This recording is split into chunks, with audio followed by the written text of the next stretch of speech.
आपण ऐकत आहात अध्यायम या कथेचा पुढचा भाग सुरू करण्याआधी प्लीज माझ्या चॅनलला सबस्क्राईब करून घ्या आणि आधीचे पाठ ऐकले असल्याची खात्री करून घ्या. चला सुरुवात करते. अध्यायम भाग 86.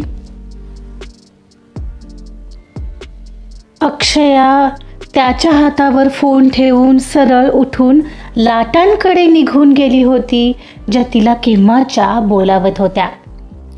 अक्षू, आलोच मी, सॉरी ना, तो तिला आवाज देत म्हणाला. तोपर्यंत कट झालेल्या कॉलवर त्याने कॉल लावला आणि बोलू लागला. ती आता एकटीच लाटांसोबत जाऊन खेळत होती. तो फोन कॉलवर होता तरीही त्याची एक नजर तिच्यावरच होती. ती एकटीच त्या लाटांचा आनंद घेत होती. मध्येच खाली बसली आणि त्या वाळूत काहीतरी बोटाने काढू लागली. खरं तर याच जागी स्नेहा असती तर तिने तिचा मूड तर खराब करून घेतला असताच, शिवाय त्याचाही मूड स्पॉइल केला असता. पण अक्षूचा हा समजूतदारपणाच आता त्याला अपराधी फील करवत होता. आणि आता फोन कॉल संपवायचा असूनही त्याचा कॉल संपत नव्हता. एकावर एक कॉल सुरू झालेले. एक क्षणाला त्याने कॉल संपवला आणि फोन सायलेंटवर टाकून तिच्याकडे जायला निघाला. तर मध्येच तिने एक ठिकाणी त्या वाळूत एक हार्ट काढलेलं दिसत होतं. त्यात दोघांची नावं लिहिलेली, खाली लिहिलेलं लव्ह यू फॉर एव्हर. आणि ते पाहून त्याच्या गालात स्माईल आली. त्या स्माईलसह त्याचं लक्ष आता तिच्यावर आलं. तर ती आता सेल्फी घेत होती. त्याच तिच्या सेल्फीमध्ये तिच्याबरोबर मागे तो अचानक येऊन उभा राहिला. तो तिला जवळ ओढतच, आता कशाला आले अर्जुन? जा, तुमचा कॉलच घ्या, तोच महत्त्वाचा आहे ना माझ्यापेक्षा. ती थोडी लटक्या रागाने सेल्फीसाठी वर उचललेला मोबाईल खाली करत म्हणाली, हे यार, आय एम सॉरी ना अक्षू, मी खरंच मुद्दाम करतोय का तूच सांग. असं वाटतं एखादा महत्त्वाचा कॉल मिस होऊ नये बस, म्हणून घेतला ग मी. हा घे माझा फोन, आता तुझ्याकडेच ठेव. आणि मी आता तो सायलेंटसुद्धा केलाय, नाही घेणार, आय स्वेअर डिअर. तो गळ्याची शपथ घेत म्हणाला, तुमचा मुद्दा कळतोय हो मला Arjun. As a businessman you are right at your place. पण तुम्हीच सांगा, हा सूर्य उद्या याच वेळी आणि याच ठिकाणी दिसेल का? आणि तो उगवला तरीही आपण असू का? मग आजच इथे आहोत, हे सौंदर्यही इथं आहे, असं असताना या क्षणांचा उपभोग का नाही घ्यायचा? त्याने आता तिच्याकडे पाहिलं. अक्षयाच्या डोळ्यात आनंद, ओलावा, सल ही होती. ती संपूर्ण क्षणात जगत असायची आणि तिचा प्रत्येक श्वास त्या निसर्गाच्या सुंदरतेशी नातं जोडून होता. अर्जुनला तिच्या शब्दांनी जणू काही वास्तवात परत आणलं. त्याने एक खोल श्वास घेतला आणि मनाशी काहीतरी ठरवलं. बरं, आता नाही होणार असं. तुझी शपथ मी ट्राय करेन. बरं ते सोड, मला सांग, काय म्हणत आहे आता तुझं थायलंड? थायलंड थायलंड म्हणतंय, जणू माझं एक मोठं स्वप्न साकार झालंय. ती त्याचा फोन तिच्या पर्समध्ये ठेवत म्हणाली. आणि तिच्या डोळ्यात आता एक वेगळीच चमक आली. आणि त्यात सोबत तुम्ही आहात माझ्या. This is best combination for me. हो, अगदी माझ्यासाठीही हे बेस्ट कॉम्बिनेशन्स आहेत Akshu dear. So let's enjoy. म्हणून त्याने तिला डोळा मारला आणि पुढच्या क्षणाला तो वाकला आणि त्याने तिला अचानक उचललं. तसं तिचं हृदय जोराने धडधडलं. तिचे दोन्ही हात त्याच्या छातीवर होते आणि ती आता हवेत होती. हो अर्जुन, काय करताय? अरे काय करतोय म्हणजे? माझ्या बायकोसोबत एन्जॉय करतोय डिअर. म्हणत तो तिला तसाच उचलून गोल फिरवत राहिला होता. अर्जुनने तिला उचलून घेतलं तेव्हा तिचं हृदय एकाच वेळी गोंधळून गेलेलं आणि भरूनही आलेलं. ती त्याच्याकडे पाहत होती. त्या डोळ्यात ती एक वेगळीच ओळख शोधत होती. त्या नजरेत ओढ होती, जणू ती स्वतःला त्याच्यापासून दूर ठेवू शकत नव्हती. समुद्राच्या पाण्याच्या त्या आवाजात आता अक्षयाचं हसणं मिसळत होतं आणि तिला आनंदी झालेली पाहून त्याच्याही चेहऱ्यावर एक शांत स्मित होतं. एक क्षणाला त्याच्या हातांनी तिला अलगद खाली ठेवलं, पण तरीही तिच्या कमरेवरचा त्याचा हात अजूनही थोडासा तिथंच होता. त्यातूनही त्याने तिला स्वतःकडे खेचलं. या क्षणाला ती एकदम गंभीर झाली होती आणि दोघंही एकमेकांच्या नजरेत गुंतले होते. त्याचं तीव्र तरीही शांत पाहणं तिला हलवून जात होतं. तिच्या उरातली धडधड आता वाढली होती. त्या नजरेत एक विचार होता, एक अनुत्तरित ओढ होती. तिच्या चेहऱ्यावरील ते घाबरट भाव पाहून अर्जुनचा उजवा हात हलकेच वर सरकला. त्याच्या बोटांनी तिच्या चेहऱ्यावर आलेल्या काही खटाळ बटांना बाजूला सारत तिच्या गालाला हलकासा स्पर्श केला. तिच्या त्वचेला दिलासा देणारी त्याच्या स्पर्शाची ऊब तिच्या हृदयाच्या तारा छेडत होती. त्याचा अंगठा हलकेच तिच्या गालावर फिरला आणि त्या क्षणाला तिच्या ओठांच्या थरथरण्याकडे त्याचं लक्ष गेलं, जिथं त्याला कसली तरी लपलेली वेदना आणि ओढ दोन्ही जाणवल्या. आता ते दोघं इतकं जवळ आले होते की एकमेकांच्या श्वासांचा संगम झाला होता. अक्षयाच्या डोळ्यात हलकीशी चमक होती आणि त्याच क्षणी तिनं डोळे मिटले. अर्जुनने थोडंसं पुढं वाकत तिच्या चेहऱ्याच्या अगदी जवळ येत हलकेच तिच्या ओठांना आपल्या ओठांनी स्पर्श केला आणि ती संपूर्ण रोम शहारली, जणू तिनं त्याला बहाल करून टाकलेलं.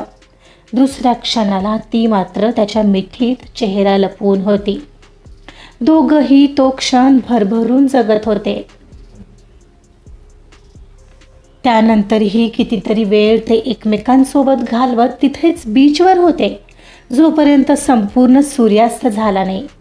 एकमेकांवर पाणी उडव, कधी तिच्या मागे धाव, तिला पकड असे खेळ चालले होते. हेच सोबतीचे अमूल्य क्षण त्यांनी मोबाईलच्या कॅमेऱ्यातही कॅप्चर करून घेतलेले.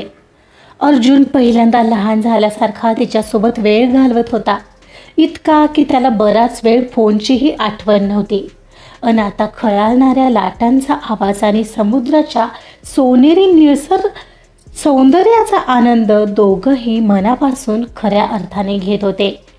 ती वेळ थांबलेली होती आणि होता केवळ सृष्टी, प्रेम आणि सोबतीचा एक परिपूर्ण क्षण. अर्जुन आणि अक्षया बीचवरून आता रूमवर परतले होते. घड्याळात सायंकाळचे 6 झालेले. वाळूने दोघंही भरलेले. खरं तर आंघोळ मस्त होती, पण अर्जुनच्या हातात त्याचा फोन आलेला. मग काय, मगाशी मिस झालेले कॉल करण्यात तो दंग झालेला. रूमच्या भव्य खिडकीतून बाहेरचं निळशार समुद्राचं दृश्य दिसत होतं आणि आत हलक्या मंद सुगंधी मेणबत्त्यांची ऊब होती. अर्जुन, आता त्या फोन पुढे फ्रेशसुद्धा होणार नाही आहे का तुम्ही? एक काम कर ना, तू घे करून अंघोळ आधी. जस्ट 1-2 कॉल आहेत, ते संपवतो. तो बारीक डोळे करून म्हणाला आणि फोनकडे वळला. अक्षया हसली. हो ठीक आहे, मी जाते अंघोळीला. सुस्कारा सोडून ती टॉवेल घेऊन एकटीच बाथरूममध्ये गेली. ती आत गेली आणि काही वेळाने शॉवरचा आवाज त्या शांततेला छेदत होता. इकडे अर्जुनचा फोनवरचा संवाद रंगात आला होता, पण त्याच्या कानांवर तरीही पाण्याचा तो आवाज आणि तिच्या अस्तित्वाचा भास रुंजी घालत होता. क्षणभराने तिच्या बाथरूममधून बाहेर येण्याचा हलकासा आवाज झाला. टॉवेल घट्ट गुंडाळलेली, ओलसर केस पाठीवर पसरलेली ती एकदम पुढे आली. थोडीशी थकलेली, तरीही तिच्या चेहऱ्यावर आनंदाची छटा होती. ती आरशासमोर उभी राहून हलकेच केस पुसू लागलेली. त्याच्या फोनमध्ये गुंतलेली नजर आपोआपच तिच्याकडे वळली आणि क्षणभर तिच्या त्या भिजलेल्या रूपाने त्याच्या मनात गूढ हलचल झाली. भिजलेले केस, खांद्यावरून पुढे झुकलेले, केसांमधून टिपकणारं पाणी गालांवर थेंबांची माळ बनवत होतं आणि तिच्या त्वचेला स्पर्श करणारे पाण्याचे ओघळ अगदी मोत्यासारखे भासत होते. एवढ्यात पुन्हा फोन वाजू लागला. आला ना परत कॉल? त्याला सोडू नका तुम्ही, ती मिश्किलपणे हसत म्हणाली. त्याने तो येणारा फोन कॉल मंतरल्यासारखा सायलेंट केला आणि काहीच न बोलता फोन बाजूला ठेवून तिला पाहत राहिला. अवघड आहे रे बाबा, अवघड आहे या मिस्टर अर्जुनचं. तिचं हसत त्याच्याकडे लक्ष गेलं. पाहते तर तो तिलाच पाहत होता आणि आता त्याच्या नजरेतला एक बदललेला भाव तिला जाणवला. काय झालं? तुम्ही कॉल घेताय ना? हो, तुम्ही बसा हा काम करत, मी ना आता एकटी फिरायला जाणार आहे, ती बरेच त्याला हसत म्हणत होती.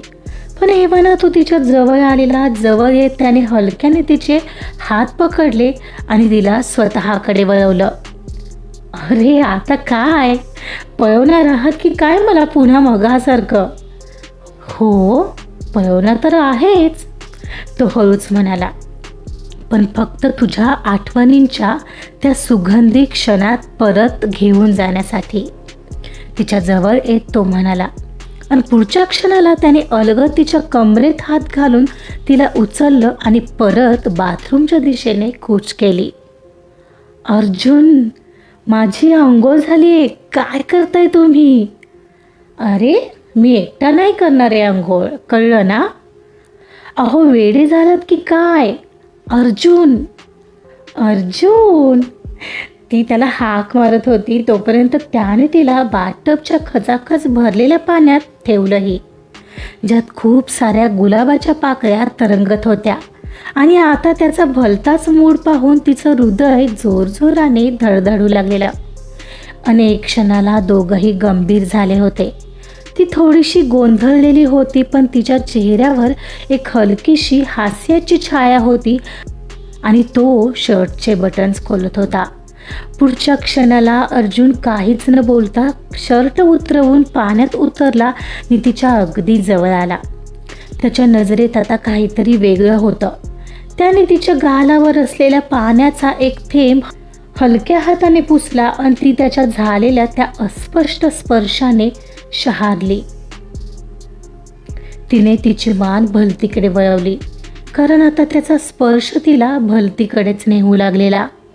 तिने तिचे डोळे घट्ट मिटून घेतलेले आणि तिचं लक्ष पूर्णपणे त्याच्या हालचाल आणि स्पर्शावर केंद्रित झालं होतं. आणि त्याचा प्रत्येक स्पर्श तिला वेगळ्याच दिशेने घेऊन जात होता. आता त्याने तिचे हात हलकेच पकडले आणि एक गहिरा श्वास घेत तिला जवळ ओढलं आणि तिच्या मानेत चेहरा घुसळून तिच्या मानेवर ओठांची नक्षी उमटवू लागला. आज त्यांच्या प्रेमात आणखी एकदा एक नवा विश्वास आणि जवळीक निर्माण होत होती. तो क्षण त्यांच्या नात्याला एक नवीन आणि गहिरा अर्थ देत होता. आता घड्याळात रात्रीचे 8 वाजत होते. डिनरला जायचं होतं, पण आता नेमका त्याचा व्हिडिओ कॉन्फरन्स कॉल चालू होता. तिला बोर होत होतं, पण मगाचा त्याचा रोमॅन्टिक अंदाज अजूनही तिच्या डोळ्यासमोरून जात नव्हता. ते त्याचे नजरेचे खेळ आणि त्याचा तो हळूवार स्पर्श आणि त्याचे ते उत्कट आणि हृदयाला भिडणारं बोलणं, ते तिला आताही आठवून अंगभर थरथर होत होती. ती थोड्या अंतरावर बाजूला बसलेली, मोबाईलवर बीचवर काढलेले फोटो पाहत बसलेली, पण मध्येच तिचं लक्ष त्याच्याकडे जात होतं, जो तिच्याच समोर व्हिडिओ कॉलवर अगदी गंभीरपणे बोलत होता. जणू हा अर्जुन काही वेगळाच आहे. Arjun the boss. मघाचा अर्जुन आणि आत्ताच्या अर्जुनमधला हा फरक तिला आत्ताही प्रकर्षाने जाणवत होता आणि तरीही तो त्याच्याकडे पुन्हा पुन्हा खेचतही होता. तिला त्याची ही सगळी रूपं आवडत होती. आणखी किती वेळ द्यावा एखाद्याने? नाही म्हटलं तरी बीचवरही एन्जॉय केला आम्ही, आणि मघाशी तर no words. He is really a gentleman. पण आता ते कामात आहेत तर मला बोर होते. माय गॉड, कसले भारी आहेत हे अर्जुन. मी आणखीनच प्रेमात पडते त्यांच्या. आणि इतक्या चांगल्या व्यक्तीला ती स्नेहा का त्रास देते आहे? हो, तिचं ना काहीतरी करायलाच हवं, पण मला एक कळत नाही. अगदीच वेळ देत नाही असं नाही आहेत ते, तरीही स्नेहा काय एवढी उचकलेली असायची त्यांच्यावर? तिचाच काहीतरी प्रॉब्लेम असणार, आय एम शुअर. शोधावं तर लागेल मला, पण माहीत नाही ना की कुठून सुरुवात करायची. 1 मिनिट, मी तिचं इंस्टाग्रामच पाहते. तिची माहिती तर काढावी लागेल आता. मनात येताच ती तिला इंस्टाग्रामवर शोधू लागली, कारण अर्जुन फ्री होईपर्यंत आता तिच्याकडे वेळच वेळ होता. थायलंडमधला आजचा दुसरा दिवस होता. दुपारी अर्जुन आणि अक्षया फांग बे मधील जेम्स बॉन्ड आयलंड बघण्याचा प्लॅन केला होता. तिथले सुंदर खडकांच्या नैसर्गिक सौंदर्याचा अनुभव घेण्यासाठी अक्षया या व्हिजिटसाठी खूप उत्सुक होती आणि त्याचा आनंद लुटण्यासाठी तयारीही मनोमन करत होती. त्याच स्वप्नात साखर झोपेत असणाऱ्या अक्षयाला अर्जुनचा मोठ्याने बोलणारा आवाज कानावर पडला. शिखर, एवढे लक्ष देता येत नाही का तुला? मी तिथं नाही आहे असं असतानाही ऑफिसमध्ये पोचायला वेळ लागतोच कसा तुला? आय एम सॉरी सर, पुन्हा असं होणार नाही. आता सध्या सगळी जबाबदारी मी तुझ्यावर टाकून आलोय हे तू विसरता कामा नये. Be responsible man. Okay sir. आणि दिवसभरात काय काय होतंय त्याचा रिपोर्ट रात्री एकदमच करशील.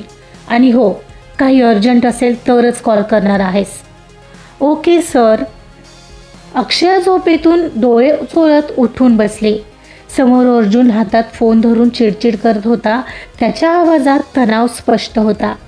त्याच्या कपाळावर आठ्या होत्या आणि तो रागाने खोलीत इकडे तिकडे फिरत होता. तिच्या मनात विचार आल्या वाचून राहिला नाही.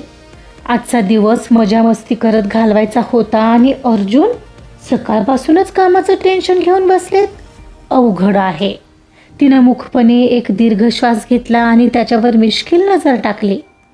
Arjun, are you okay? म्हणून तिनं ब्लँकेट बाजूला केलं. हो मी ठीक आहे. हो का? हे असे काय हो? तुम्हाला मी शांत राहायला शिकवते आहे आणि तुम्ही आहात की तुमचा पारा कधी पाहावा तेव्हा चढलेलाच. मला हौस आहे का अक्षया? लोकांनी कामं वेळेवर केली तर ही वेळच कशाला येईल? बरोबर आहे. आणि असं कधीच होणार नाही आहे, ती हरवत म्हणाली. तेव्हा अर्जुनने एक क्षण तिच्याकडे पाहिलं. काहीतरी महत्त्वाचं होतं अक्षू, म्हणून बोलत होतं त्याला. सकाळी सकाळी त्याची कंप्लेंट करणारा एक फोन आला. तो शिखर तिथं लेट पोहोचलाय ऑफिसला आणि एक महत्त्वाची मीटिंग त्याच्यामुळे लांबली आहे. त्यामुळे थोडा चिडलो मी. त्याचा स्वर मवाल झाला, पण अजूनही त्याच्या चेहऱ्यावर तणावाचा लवलेश होता. थोडे चिडलाय वाटतं तुम्ही, ती त्याला वाकुलं दाखवत म्हणाली. तुम्ही त्या शिखरवर चांगलीच आकाशातून वीज पाडलेली दिसते, ती मोठ्याने हसत म्हणाली. तसं त्याच्याही चेहऱ्यावर हास्य उमटलं. ती पुढे आली आणि त्याच्या हाताला थोडा हलकासा चिमटा घेतला. आजचा दिवस खास आहे अर्जुन.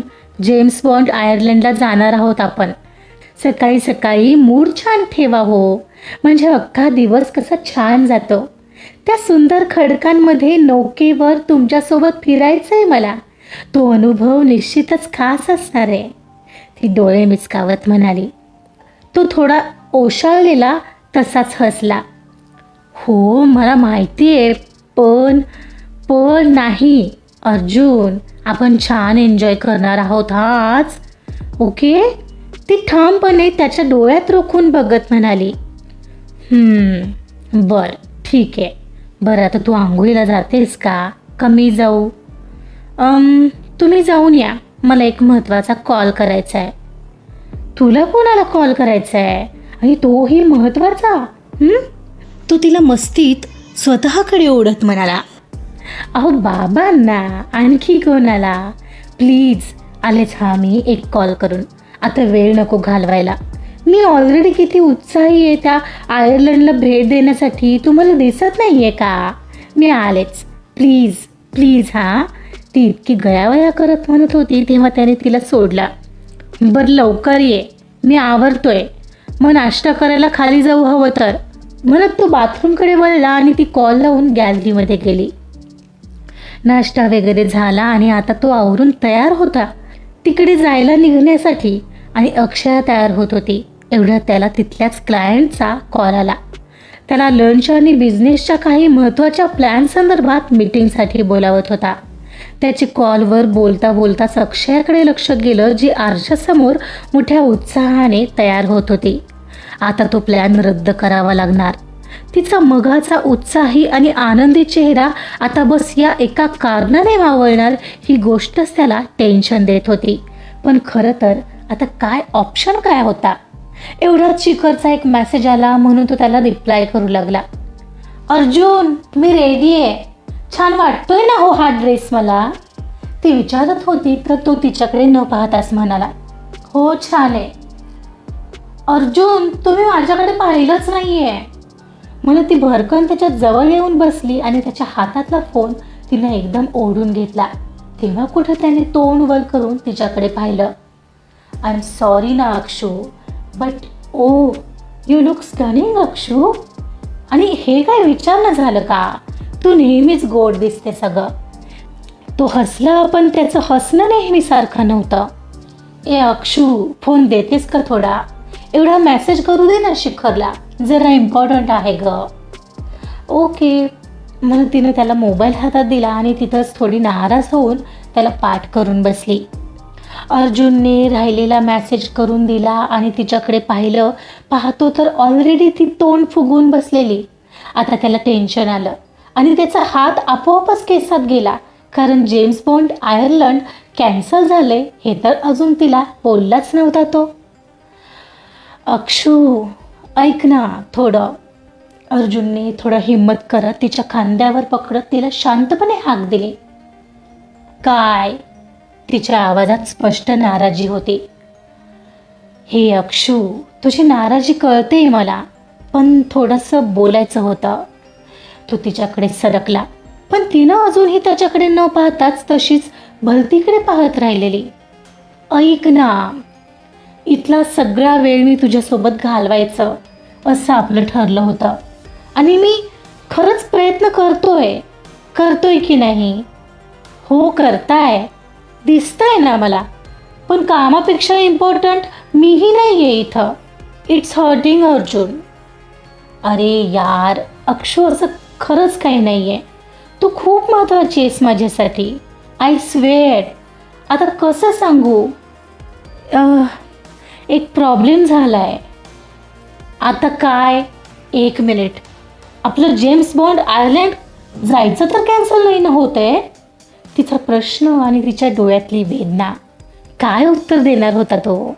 त्याच्या चेहऱ्यावर असे भाव उमटले की तिलाही कळून गेलं की बहुतेक तेच कॅन्सल झाले. का पण अर्जुन?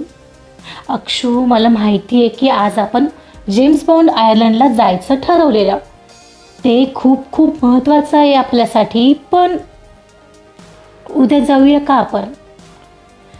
का? उद्या नसेल का काही काम?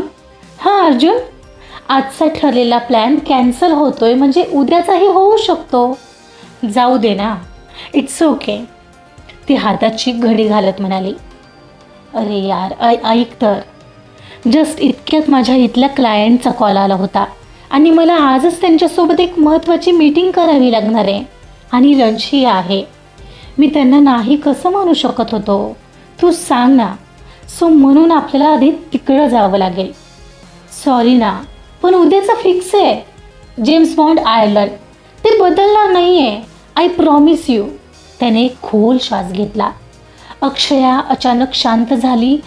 काही क्षण ती काहीही बोललीच नाही. महळूच उठली.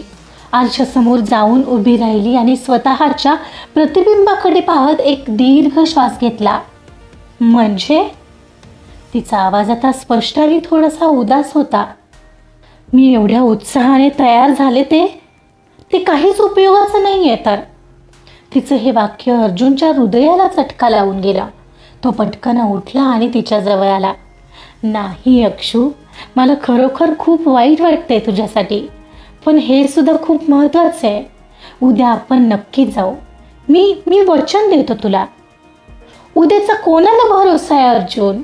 उद्याही तुमचं काम महत्त्वाचं असणार नाही का?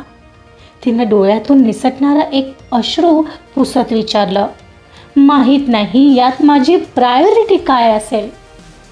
हे अक्षू, प्लीज असं नको ना बोलूस यार. अर्जुन तिच्या प्रश्नाला उत्तर देऊ नाही शकला. त्याच्या डोक्यात विचारांचा झंझावात चालू होता, पण तिच्या चेहऱ्यावर दिसणारा विरघळणारा आनंद त्याला अस्वस्थ करत होता. ठीक आहे, ती हलकच हसली. काम महत्त्वाचं आहे ना. ती पुढं आली आणि त्याच्या हातात हलकेच हात ठेवत म्हणाली, आज काम करा, मी ठीक आहे, पण अर्जुन, कधीतरी कामापेक्षा मलाही इम्पॉर्टंट द्याल तर मला आवडेल. कोणासाठी आपण महत्त्वाचे आहोत ही भावना सुखावत असते अर्जुन. अर्जुनचा आवाज थरथरला. मी तुला इम्पॉर्टंट देत नाही का अक्षया?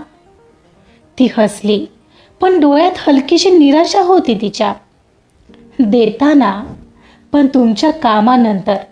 आणि ठीक आहे, तेही बरोबर आहे तुमचं, पण कधी कधी ते हर्ट करतं. तुमची चूक नाही अर्जुन. कदाचित मी जास्त एक्सपेक्ट करत होते, पण आता नाही करणार. अक्षू, तुझं हे बोलणं खूप हर्ट करतंय मला. तू नाही तर कोण आहे जे अपेक्षा करेल माझ्याकडून? तुझा हक्क आहे तो. मी बोललो ना, उद्या आपण जातोय. अर्जुनने ठाम स्वरात सांगितलं. तुझी हर इच्छा पूर्ण करणं हे माझं कर्तव्य आहे आणि ते मी पूर्ण करणार अक्षया. मग त्यासाठी आणखीन 1 दिवस इथं वाढला तरी चालेल. तो म्हणाला तसं तिनं त्याच्याकडे पाहिलं तर त्याने तिला डोळे मिचकावले. उद्याचं उद्या पाहू. माझ्यासाठी आत्ताचा क्षण महत्त्वाचा असतो अर्जुन. तू मला नाही कळणार, म्हणत ती त्याला बिलगली. त्यानेही तिच्या भोवतीची मिठी घट्ट केली. त्याला प्रचंड वाईट वाटत होतं तिच्यासाठी. त्यात तिचं समजून घेण्याने त्याला आणखीनच अपराधी वाटत होतं. तो खूप काही ठरवत होता मनाशी, पण तसं वागण्याचा प्रयत्न करण्यात त्याला प्रत्येक वेळी यश येत नव्हतं. एवढ्यात त्याचा फोन पुन्हा वाजला. घ्या, तुमचा फोन येतोय, म्हणत ती बाजूला झाली. अक्षू, शांत हो ना यार. Hello, yes, we will be there in 5 minutes. या. अक्षू, प्लीज हे नको. दुसरे कपडे घालून तयार होतेस का? मीटिंगला चाललो आहे ना आपण. ओके. ती ओठाचा कोपरा उडवत निघून गेली आणि त्याने मोठा सुस्कारा सोडला. या क्षणाला त्याला स्वतःचाच राग येत होता. ठरवले असं काही झालं नाहीये पाहून. काहीच वेळात ती साडी नेसून आली. झालंय माझं, ती म्हणाली, पण तिच्या चेहऱ्यावर नाराजी मात्र अजूनही होती. इतकी छान साडी नेसली होती तिने आणि तिचा चेहरा पडलेला, आणि या चेहऱ्याने तो तिला सोबत नेऊच शकत नव्हता. तो पटकन उठून तिच्या जवळ आला. अक्षू, असा चेहरा करून येणारेस का? हस ना जरा. मला तुला असं पाहायला नाही आवडत यार. माझा मूड नाहीये, ती गाल फुगवून म्हणाली. ऐक ना, रात्री तुला कुठं जायचं ते सांग. तू म्हणशील तिथे जाऊ. आपला ठरलेला प्लॅन कॅन्सल केला ना मी, मग त्याची पनिशमेंट समज हवं तर. बोल, कुठे जाऊया? कुठे जायला आवडेल तुला? मला नाही माहीत, ती अजूनही उदासीनपणे म्हणाली. अगं हो, आपल्या क्लायंटचा इथे जवळच एक नाईट क्लब आहे, तिकडे जाऊ आपण. चालेल? तो म्हणाला तशी ती उत्साहाने म्हणाली. हो चालेल, पण आता कॅन्सल करायचं नाही आहे हां, नाहीतर मी ना पुन्हा तुमच्यासोबत कुठे येणारच नाही आहे. अक्षू, तुझ्याशिवाय मी कुठे जाणारच नाही आहे, सो हे इम्पॉसिबल आहे. सॉरी ना बाबा, पुन्हा ठरवलेल्या प्लॅनमध्ये कधी गडबड करणार नाही मी. कान पकडतो हवं तर. तो खरंच कान पकडून म्हणाला तशी ती खुदकन हसली. बरं चला, आता लेट होतोय, ती म्हणाली आणि दोघंही हसत तिथून खाली जायला निघाले जिथं त्यांची कार वाट पाहत होती. आजचा भाग इथंच संपलेला आहे. अक्षया त्याला पुरेपूर समजून घेण्याचा प्रयत्न करते आणि अर्जुनसुद्धा. तरीही समजून घेणं हे दोन्ही बाजूने असावं लागतं. तुम्हाला काय वाटतंय? अक्षया चुकते आहे की अर्जुन? का दोघंही आपापल्या जागी बरोबर आहेत? काय असतं की समोरचा व्यक्ती त्याच्या पर्स्पेक्टिव्हमधून बरोबर असतो. बस आपल्याला ते समजून घेता यायला हवं. काय वाटलं आजच्या भागाबद्दल ते आपल्या कॉमेंट्समधून नक्की कळवा. आणि पुढं काय होतंय हे जाणून घेण्यासाठी ऐकत रहा अध्यायम. कथा आवडत असेल तर प्लीज लाईक करा, सबस्क्राईब करा आणि शेअरसुद्धा करा. Thank you so much.